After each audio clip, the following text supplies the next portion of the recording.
شروع کرو. بسم اللہ. اعوذ باللہ من الشیطان الرجیم. بسم اللہ الرحمن الرحیم.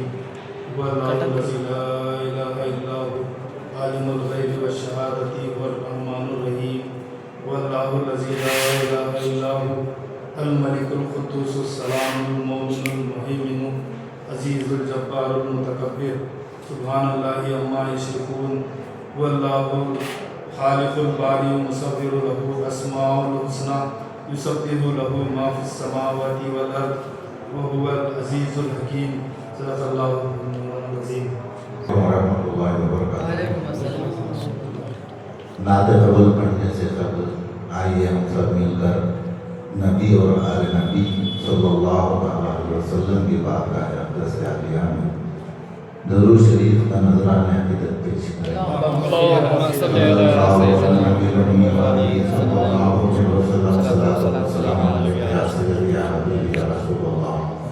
سیدنا شہر نبی تیری گلیوں کا نقشہ ہی کچھ ایسا ہے. شہر نبی تیری گلیوں کا نقشہ ہی کچھ ایسا ہے. خلد بھی ہے منتاق زیارت جلوہ ہی کچھ ایسا ہے.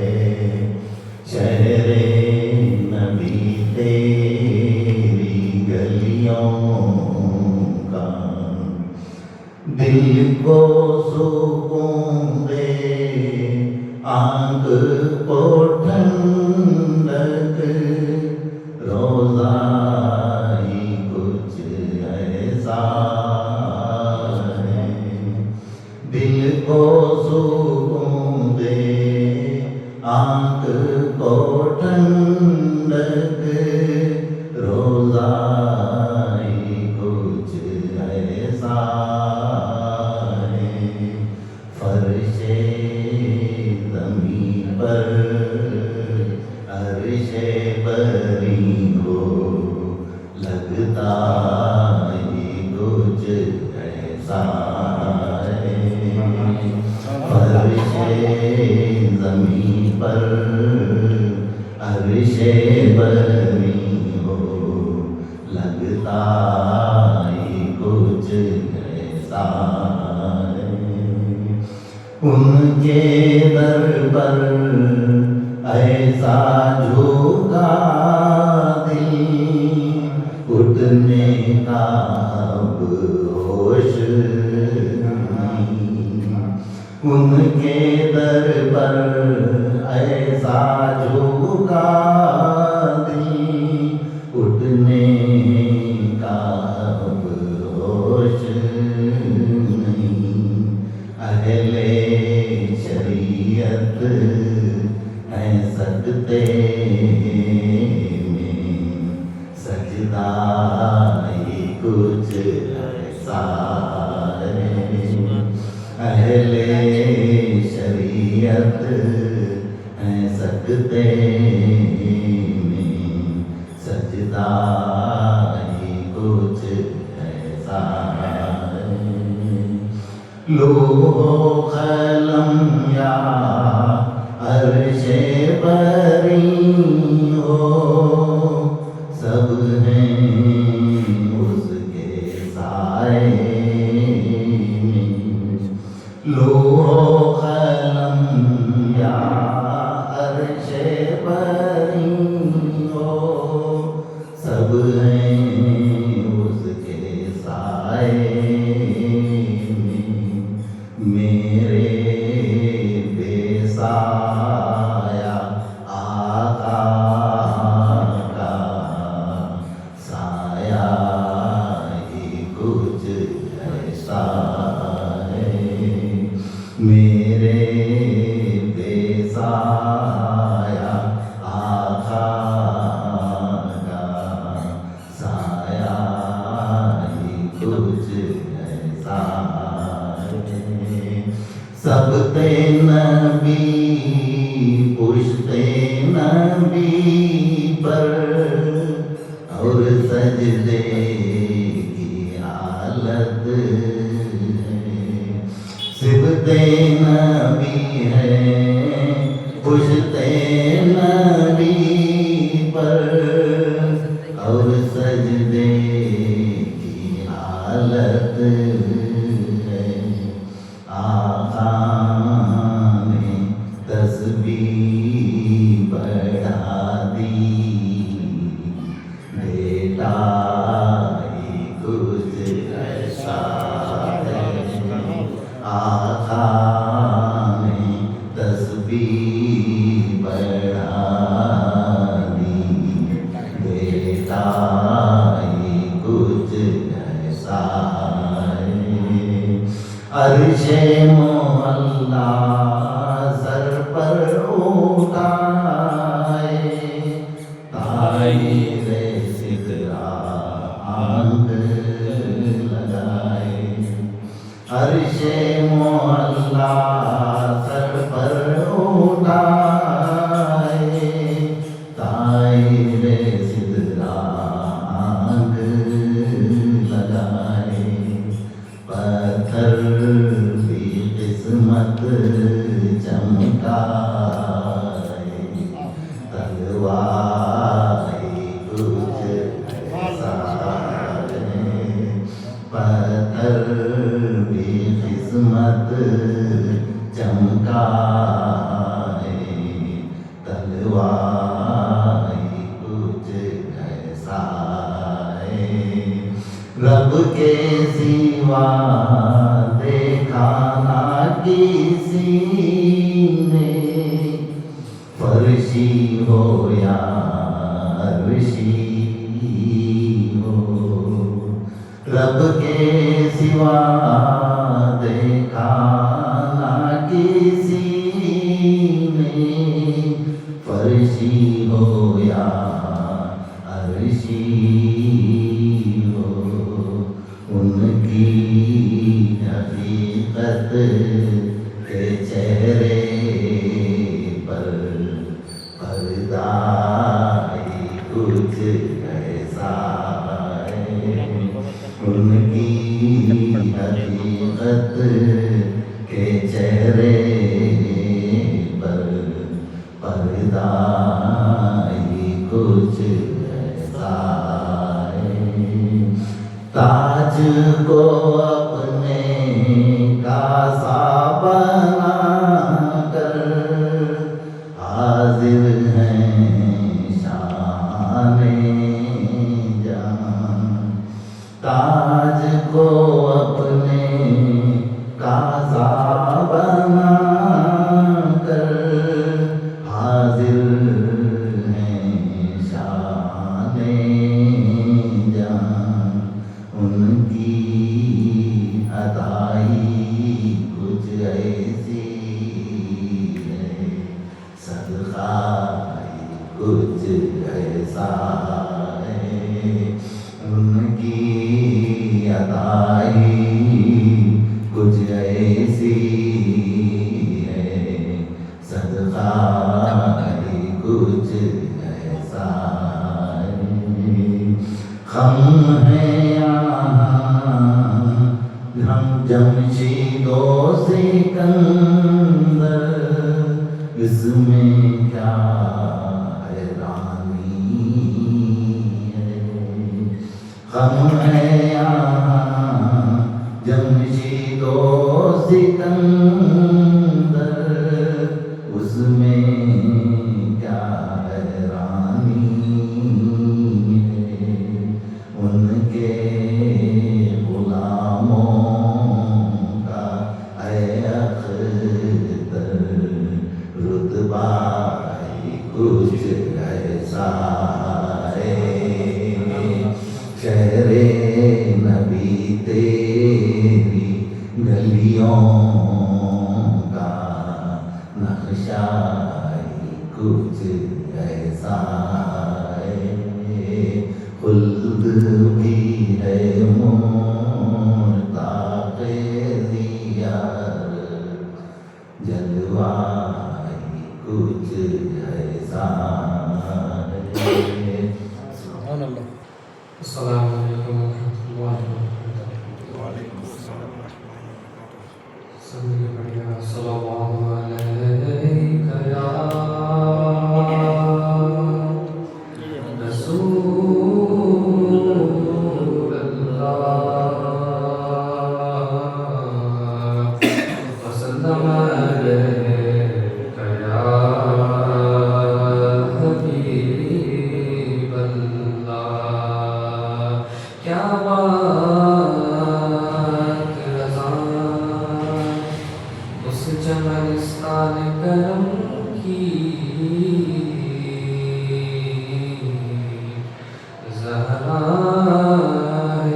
ادیب رائے پوری صاحب کا لکھا ہوا کلام ہے، سماعت فرمائیے۔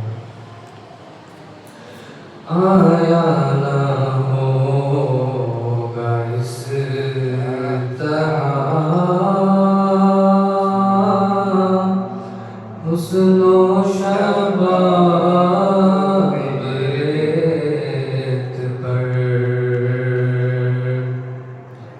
آیا نہ ہوگا اس طرح حسن و شباب ریت پر، گلشن فاطمہ کے تھے سارے گلاب ریت پر، گلشن فاطمہ کے تھے سارے گلاب ریت پر، جانے بطول کے سوا کوئی نہیں کھلا سکا، جانے بطول کے سوا کوئی نہیں کھلا سکا، قطرہ آپ کے بغیر اتنے گلاب ریت پر، قطرہ آپ کے بغیر اتنے گلاب ریت پر، گلشن فاطمہ کے تھے سارے گلاب ریت پر، جتنے سوال عشق نے آلے رسول سے کیے، جتنے سوال عشق نے آلے رسول سے کیے، ایک سے بڑھ کے ایک دیے سب نے جواب ریت پر، ایک سے بڑھ کے ایک دیے سارے جواب ریت پر، اور عشق میں کیا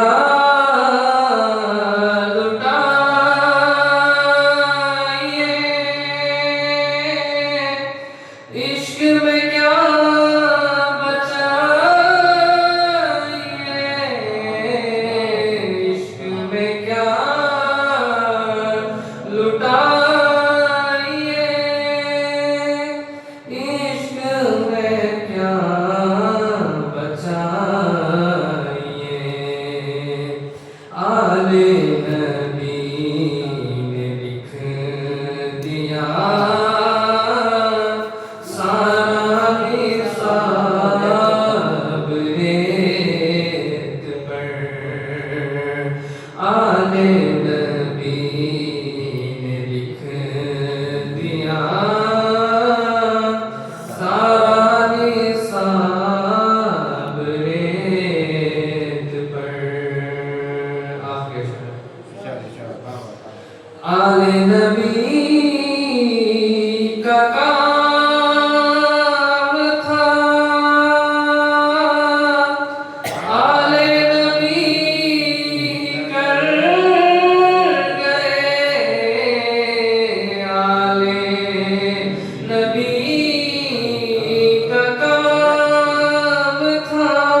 فاطمہ کے تھے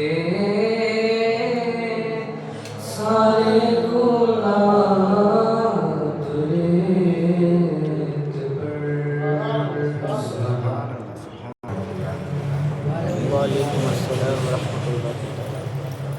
أعوذ بالله من الشيطان الرجيم. بسم الله الرحمن الرحيم. الحمد لله رب العالمين والعاقبة للمتقين والصلاة والسلام على رسوله محمد وآله وأصحابه أجمعين أما بعد. فأعوذ بالله من الشيطان الرجيم. بسم الله الرحمن الرحيم. إنما يريد الله ليذهب عنكم الرجس أهل البيت ويطهركم تطهيرا. آمنت بالله صدق الله العظيم وبلغنا رسوله النبي الكريم الأمين ونحن على ذلك من الشاهدين والشاكرين والحمد لله رب العالمين. إن الله وملائكته يصلون على النبي يا أيها الذين آمنوا صلوا عليه وسلموا تسليما. اللهم صل على سيدنا مولانا محمد عدد ما في علم الله صلاة دائمة بدوام الله. میرے محترم بزرگوں اور معزز دوستوں، محترم المقام میرے مرشد برہم کے عطا کردہ مواد کے مطابق آج کا عنوان ہے شان اہل بیت.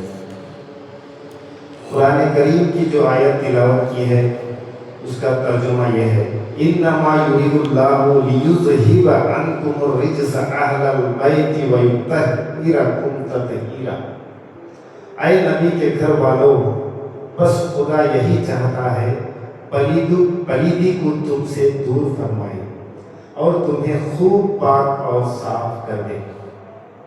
حضرات محترم، جب یہ آیت مقدسہ نازل ہوئی تو مسلم شریف میں ہے کہ سرکار مدینہ صلی اللہ علیہ وسلم نے حضرت امام حسن رضی اللہ تعالی عنہ، حضرت امام حسین رضی اللہ تعالی عنہ، حضرت فاطمہ زہرا رضی اللہ تعالی عنہ اور حضرت علی رضی اللہ تعالی عنہ کو اپنی عظمت والی رحمت والی کالی کمری میں داخل فرما لیا اور ہاتھ اٹھا کر اللہ تعالیٰ کی بارگاہ میں دعا فرمائی: اللہم ہؤلاء اہل بیت وخاصتی اذہب عنہم الرجس وطہرہم تطہیرا. یعنی اے اللہ، یہ میرے اہل بیت اور میرے خواص ہیں، تو ان سے ہر ممکن برائی کو دور فرما دے اور انہیں خوب پاک اور صاف کر دے. تیری نسل پاک میں ہے بچہ بچہ نور کا، تیری نسل پاک میں ہے بچہ بچہ نور کا. تو ہے اہل نور تیرا سب گھرانہ نور کا، تو ہے اہل نور تیرا سب گھرانہ نور کا. سرکار مدینہ صلی اللہ علیہ وسلم کی یہ دعا سن کر ام المومنین حضرت ام سلمہ رضی اللہ تعالی عنہا نے عرض کی: وَأَنَا مِنْهُمْ، اور میں بھی ان میں سے ہوں. آپ صلی اللہ علیہ وسلم نے ارشاد فرمایا: اِنَّكِ عَلَى خَيْرٍ، بے شک تو پہلے ہی خیر پر ہے، یعنی تو بھی اہل بیت سے ہے. اہل بیت کی عظمت اور شان کو بیان کرتے ہوئے حضور پرنور صلی اللہ علیہ وسلم نے ارشاد فرمایا: اول گروہ جس کی میں شفاعت کروں گا میرے اہل بیت اطہار ہیں، پھر مرتبہ بمرتبہ قریش ہیں، پھر انصار ہیں، پھر اہل یمن سے جو مجھ پر ایمان لائے، پھر تمام عرب، پھر اہل عجم، اور جن کی میں پہلے شفاعت کروں گا وہ افضل ہے. حضور صلی اللہ علیہ وسلم نے ارشاد فرمایا: اپنی اولاد کو 3 خصلتیں سکھاؤ: اپنے نبی کی محبت اور نبی کے اہل بیت کی محبت اور قرآن کریم کی تلاوت. حضرت عبداللہ بن عباس رضی اللہ تعالیٰ عنہ سے مروی ہے کہ سرکار مدینہ صلی اللہ علیہ وسلم نے فرمایا: محبت رکھو اللہ تعالیٰ سے اس لیے کہ وہ تمہیں نعمتیں عطا کرتا ہے، اور میرے ساتھ محبت کرو اس لیے کہ میں اللہ تعالیٰ کا حبیب ہوں. اور محبت کرو میرے اہل بیت کے ساتھ اس لیے کہ وہ مجھے پیارے ہیں۔ اہل بیت اور سفینہ نوح، دیکھیے حضرت ابوذر رضی اللہ تعالیٰ عنہ نے کعبہ شریف کے دروازے کو پکڑ کر یہ اعلان کیا، اے لوگوں، جو کوئی مجھے پہچانتا ہے وہ تو پہچانتا ہے، اور جو کوئی نہیں پہچانتا میں اس کو اپنی پہچان کراتا ہوں۔ میں ابوذر ہوں، میں نے رسول اللہ صلی اللہ علیہ وسلم سے سنا ہے، آپ صلی اللہ علیہ وسلم نے فرمایا، میرے اہل بیت کی مثال تمہارے درمیان کشتی نوح علیہ السلام کی سی ہے۔ جو کوئی اس کشتی پر سوار ہوا اس نے طوفان میں غرق ہونے سے نجات پائی، اور جس نے اس سے روگردانی کی وہ غرق ہوا۔ اس طرح جو کوئی اس کشتی اہل بیت میں سوار ہو گیا یعنی ان کی مطابقت کرے گا وہ ضلالت میں ڈوبنے سے نجات پائے گا، اور جو کوئی ان کی مخالفت کرے گا وہ ضلالت اور گمراہی کے دریا میں ڈوب جائے گا۔ حضور صلی اللہ علیہ وسلم نے فرمایا، میں تمہیں بے مثل چیزیں چھوڑ کر جا رہا ہوں، یہ ایک اللہ تعالیٰ کی کتاب جو نور ہدایت سے بھرپور ہے، اس کو بہت مضبوطی سے پکڑے رہنا۔ دوسری گراں قدر اور بزرگ چیز میرے اہل بیت، میں تم کو خدایا یاد دلاتا ہوں اپنی اہل بیت کے معاملے میں، تم کو خدایا یاد دلاتا ہوں اپنی اہل بیت کے معاملے میں، اور یوں ہی 3 بار اس کا تکرار فرمایا۔ حضور پر نور صلی اللہ علیہ وسلم نے فرمایا، اے لوگوں، میں تمہارے درمیان 2 گراں بہا چیزیں چھوڑنے والا ہوں، یہ کتاب اللہ جو کہ آسمان سے زمین تک پھیلی ہوئی ہے، دوسرے میرے اہل بیت، یہ دونوں ایک دوسرے سے ہرگز جدا نہ ہوں گے، یہاں تک کہ حوض کوثر پر دونوں میرے پاس جمع ہوں۔ نبی مکرم صلی اللہ علیہ وسلم نے ارشاد فرمایا، ستارے آسمان والوں کے لیے سلامتی کا باعث ہیں، جب ستارے جھڑ جائیں گے آسمان والے فنا ہو جائیں گے، اور ایسے ہی میرے اہل بیت زمین والوں کے لیے سلامتی کا باعث ہے۔ جب یہ نہ رہیں گے تو اہل زمین بھی ختم ہو جائیں گے۔ نبی مکرم صلی اللہ علیہ وسلم نے قرآن کریم اور اہل بیت کی شان کو بیان فرمایا ہے تاکہ لوگ ان 2 چیزوں کی شان سے باخبر رہیں، ان سے محبت کر کے اجر اور ثواب حاصل کریں۔ حضور صلی اللہ علیہ وسلم کے تمام قرابت داروں، خاندان بنو ہاشم، خصوصاً اہل بیت اکرام کی محبت، ان کا ادب و احترام عین ایمان ہے، بلکہ جان ایمان ہے۔ سچ یہ ہے جس کے دل میں اہل بیت کی محبت نہیں، وہ یوں سمجھے کہ اس کی شمع ایمان بجھی ہوئی ہے، وہ منافقت کے اندھیروں میں بھٹک رہا ہے۔ جتنی کسی کی خرابت حضور صلی اللہ علیہ وسلم سے زیادہ ہوگی اتنی ہی اس کی محبت و احترام زیادہ مطلوب ہوگا۔ یہ چند احادیث پیش کی ہیں، سینکڑوں احادیث موجود ہیں جن میں اہل بیت عظام رضی اللہ تعالیٰ عنہ سے محبت کرنے کا حکم دیا گیا ہے۔ اہل بیت کی محبت ہمارا ایمان ہے۔ اہل سنت کو یہ شرف حاصل ہے کہ ہم اہل بیت سے سچی محبت رکھتے ہیں جو قرآن اور احادیث سے ثابت ہے۔ ہم اس کے مطابق محبت کرتے ہیں، اس میں غلو نہیں کرتے۔ خطبہ غدیر خم، حضور پر نور صلی اللہ علیہ وسلم نے غدیر خم کے تالاب کے پاس ایک تاریخی خطبہ ارشاد فرمایا جس میں یہ اعلان بھی فرمایا، من کنت مولا فعلی مولا، جس کا میں دوست ہوں علی اس کے دوست ہیں، علی منی و انا من علی، حضرت علی مجھ سے ہیں اور میں علی سے ہوں، یعنی میرا گوشت ان کا گوشت ہے اور میرا خون ان کا خون ہے، بارگاہ نبوت میں کمال خود کا اظہار ہے۔ حضور صلی اللہ علیہ وسلم نے ارشاد فرمایا، حضرت فاطمہ رضی اللہ تعالی عنہا پاک دامن ہے، پس اللہ تعالیٰ نے ان کو اور ان کی اولاد کو آگ پر حرام کر دیا ہے۔ اہل بیت رضی اللہ تعالیٰ عنہما کے ساتھ محبت رکھنا ہر مسلمان کا فرض ہے۔ اہل بیت رضی اللہ تعالیٰ عنہما کا مقام نہایت عرفہ و اعلیٰ ہے۔ اعلیٰ حضرت کیا خوب فرماتے ہیں، کیا بات رضا اس چمنستان کرم کی، کیا بات رضا اس چمنستان کرم کی، زہرا ہے کلی جس میں حسین اور حسن پھول، زہرا ہے کلی جس میں حسین اور حسن پھول۔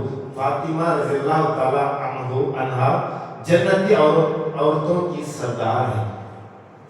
نبی مکرم صلی اللہ علیہ وسلم نے فرمایا، یہ فرشتہ آج سے پہلے کبھی زمین پر نہیں آیا۔ اس فرشتے نے اللہ تبارک و تعالیٰ سے اجازت مانگی تاکہ مجھ پر سلام بھیجے اور مجھے بشارت دے کہ حضرت خاتون جنت فاطمہ الزہرا رضی اللہ تعالیٰ عنہا جنتی عورتوں کی سردار ہیں، اور حسنین کریمین رضی اللہ تعالیٰ عنہما جنتی جوانوں کے سردار ہیں۔ حضور صلی اللہ علیہ وسلم نے ارشاد فرمایا، جو اہل بیت سے جنگ کرے میں ان سے جنگ کروں گا، جو ان سے صلح کرے گا میں ان سے صلح کروں گا۔ حضور صلی اللہ علیہ وسلم نے فرمایا، فاطمہ رضی اللہ تعالیٰ عنہا میرا جزو ہے، جو انہیں ناگوار اور ناپسند ہے وہ مجھے بھی ناگوار اور ناپسند ہے، جو انہیں پسند ہے وہ مجھے بھی پسند ہے۔ قیامت کے دن سوائے میرے نسب کے تمام نسب منقطع ہو جائیں گے۔ حضور صلی اللہ علیہ وسلم نے اپنی لخت جگر فاطمہ رضی اللہ تعالیٰ عنہا کے بارے میں ارشاد فرمایا، فاطمہ بضعۃ منی من اذاها فقد اذانی، فاطمہ میرے جگر کا ٹکڑا ہے، جس نے اسے تکلیف دی اس نے مجھے تکلیف دی۔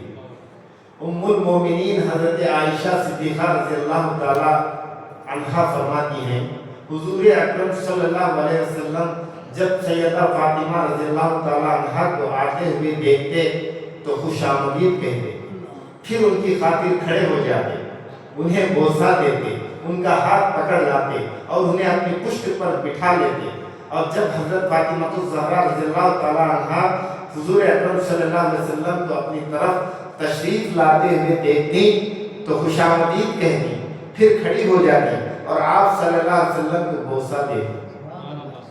نبی مکرم صلی اللہ علیہ وسلم کے آزاد کردہ غلام حضرت صوبان رضی اللہ تعالیٰ عنہ نے فرمایا کہ حضور صلی اللہ علیہ وسلم جب سفر پر تشریف لے جاتے تو اپنے اہل و عیال میں سب کے بعد جس سے گفتگو کر کے سفر پر روانہ ہوتے وہ حضرت فاطمہ رضی اللہ تعالیٰ عنہا ہوتی، اور سفر سے واپسی پر سب سے پہلے جس کے پاس تشریف لاتے وہ بھی حضرت فاطمہ رضی